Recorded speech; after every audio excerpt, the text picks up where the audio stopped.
Good morning friends, welcome back to my channel. আমার চ্যানেলে তোমাদের অনেক অনেক স্বাগত। কেমন আছো তোমরা সবাই জানিও, আশা করি ভালো আছো আর আমিও ভালো আছি। তা ভাবছো কিনা সকালবেলায় রেডি হয়ে কোথায় যাচ্ছি? না, কোথাও যাচ্ছি না, গিয়েছিলাম।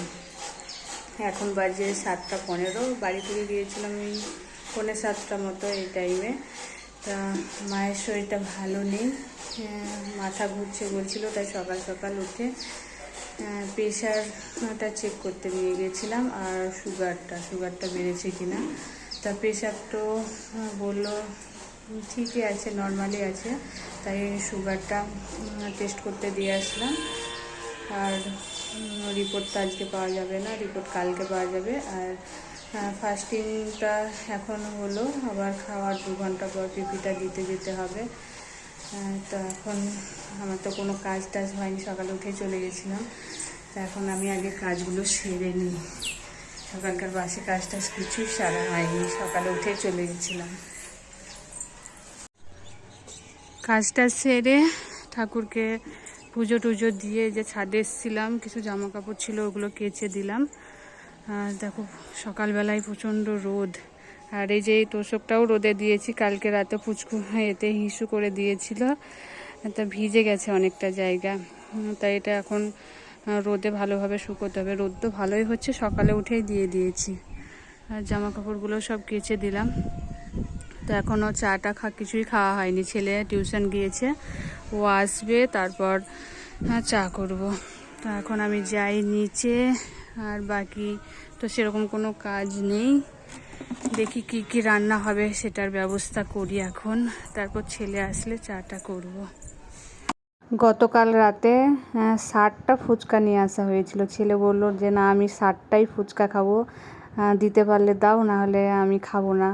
সেই জন্য ও জেদের জন্য 60টা ফুচকা নিয়ে এসেছিলাম, কিন্তু ও খেতে পারতো সবগুলো, কিন্তু ওকে খেতে দিইনি, বারণ করলাম অতগুলো ফুচকা খেতে, শরীর খারাপ করবে। তাই রাতে আমি 15টা মতো রেখে দিয়েছিলাম। এবার তাতে থেকে ওকে দিলাম 8-9টা মতো, বাকি 5-6টা আমি এখন খাচ্ছি। ওকে বলছি আর একটা নিয়ে, ও বলছে হ্যাঁ আমার ফুচকা তুমি খাচ্ছ। আমি বলছি তাহলে তুই নিয়ে, তা ও বলছে আমি নেব না, তুমি খাও। তা আমিও সকালবেলাতে দেখো ফুচকা নিয়ে বসেছি বাচ্চাদের মতো, এখন ফুচকা খাচ্ছি।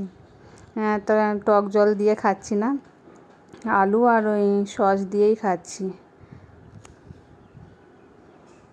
রান্না বসিয়ে দিয়েছি, এই যে এখানে হচ্ছে আলু পেঁয়াজের একটু তরকারি বানাচ্ছি, আর ভাত বসিয়ে দিয়েছি। আর কালকেকার বাকি যত নিরামিষ তরকারি ছিল, ডাল, ভেন্ডি ভাজা, একটা নিরামিষ তরকারি করেছিলাম, ওগুলো সবই আছে, তাই আর কিছু রান্না করছি না। আর এদিকে দেখো আমগুলো খারাপ হয়ে যাচ্ছিলো, তাই আমি কেটে ফ্রিজে রেখে দিচ্ছিলাম, যে কেটে এখন রেখে দিই ফ্রিজে, পরে খাওয়া হবে, নাহলে খারাপ হয়ে যাচ্ছে সব। দুপুর হয়ে গেছে, দেখো ছেলেরও খাওয়া হয়ে গেছে, আমি খাইনি।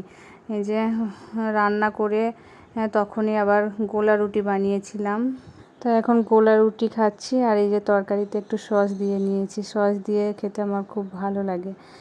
আর এই যে ছাদে থেকে তোষকটা তুলে নিয়ে আসলাম, বিকেল হয়ে গেছে, রোদ আর নেই সেরকম। তোষকটা নিয়ে এসে এখন বিছানাটা পেতে নেব। আর দেখো তোষকটা ভালোই শুকিয়ে গেছে আর নরম হয়ে গেছে। তো সন্ধ্যা হয়ে গেছে, আমি বাবাকে দোকানে কিছু বাজার করতে দিয়েছিলাম, মুড়ি, তারপর চানাচুর যা যা লাগে, তা ডিমও আনতে দিয়েছিলাম। তা ঝোলার নিচের দিকে ডিমের প্যাকেটটা দিয়েছিল, তা চাপে ডিম ভেঙে গেছে। এখানে তো দেখলাম একটা ডিম ভেঙেছে, তো দেখি বাকিগুলো বার করে। এই যে দেখো আমি সব ডিমগুলো বার করলাম, তখন দেখছি একটা না 2টো ডিম ভেঙেছে। তা ছেলে বলল অমলেট বানিয়ে দিতে, তাই পেঁয়াজ লঙ্কা দিয়ে এখন ডিমের অমলেট বানিয়ে দিচ্ছি। আর ওই যে দুপুরে গোলা রুটি বানিয়েছিলাম, ও বলছে গোলা রুটি দিয়ে ডিমের অমলেট দিয়ে খাবে। তো এটাই আজকে রাতে তো গোলা রুটি খাওয়া হবে, তাই অমলেটটা এখন বানিয়ে নিচ্ছি, ওকে দেবো। আমি অল্প একটু নেব, আমি তরকারি আছে ওই দিয়েই খাবো।